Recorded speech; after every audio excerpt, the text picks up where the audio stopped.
میرے بھائیوں، بہت آسان ہے بھوک اور پیاس کی تکلیف کو برداشت کر لینا، بہت آسان ہے کھانے سے اپنے آپ کو روکے رکھنا، پینے کی چیزوں سے اپنے آپ کو دور رکھنا،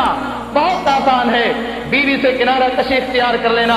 بہت آسان ہے سماج اور معاشرے کے لوگوں سے ڈرتے ہوئے کھانے اور پینے کو بند کر لینا، مگر یاد رکھنا جہاں رمضان المبارک کے روزے کی فرضیت کا مقصد تھا لعلکم تتقون کہ تم متقی بن جاؤ، تم پرہیزگار بن جاؤ، یہاں صرف بھوک اور پیاس کی شدت کو برداشت کرنے کا نام روزہ نہیں ہے، صرف بھوک اور پیاس کی تکلیف کو برداشت کرنے کا نام روزہ نہیں ہے۔ اللہ کے نبی جناب محمد رسول اللہ صلی اللہ علیہ وسلم نے ارشاد فرمایا تھا من لم یدع قول الزور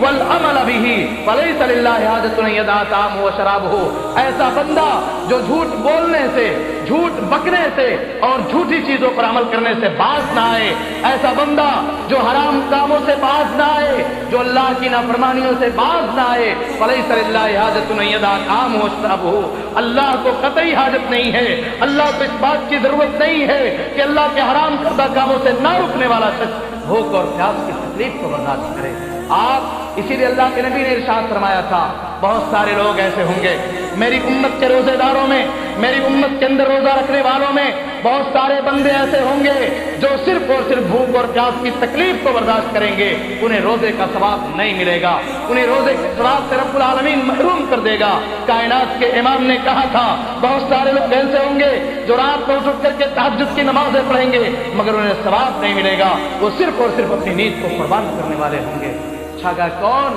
ہاں جن کی زندگی میں رب العالمین کا خوف، رب العالمین کا ڈر اور رب العالمین کا تقوی نہ ہو۔ میرے بھائیوں، آپ رمضان کے روزے رکھیں، میری بہنوں آپ رمضان کے روزے رکھیں، خوش نصیب ہیں وہ لوگ جو رمضان کے بابرکت مہینے کی اہمیت کو سمجھتے ہوئے رمضان کا روزہ رکھ رہے ہیں اور رکھ رہی ہیں، مگر یاد رکھنا رمضان کے روزے کے ساتھ ساتھ آپ کو تمام فواحش سے، آپ کو تمام منکرات سے، آپ کو تمام نافرمانی والے کاموں سے اپنے آپ کو دور رکھنا ہوگا۔ اگر آپ نے کہیں نہ کہیں رمضان میں بھوک اور پیاس کی تکلیف کو برداشت کیا، بھوک اور پیاس کی شدت کو برداشت کیا اور آپ کی زندگی میں نافرمانی آ گئی، اللہ کی بغاوت آ گئی، اللہ کی شریعت کی خلاف ورزی آ گئی، تو پھر سمجھ لینا آپ کائنات کے امام جناب محمد رسول اللہ صلی اللہ علیہ وسلم کے فرمان کی مستحق ہوں گے اور ہوں گی، آپ کو رمضان کا ثواب ملنے والا نہیں ہے۔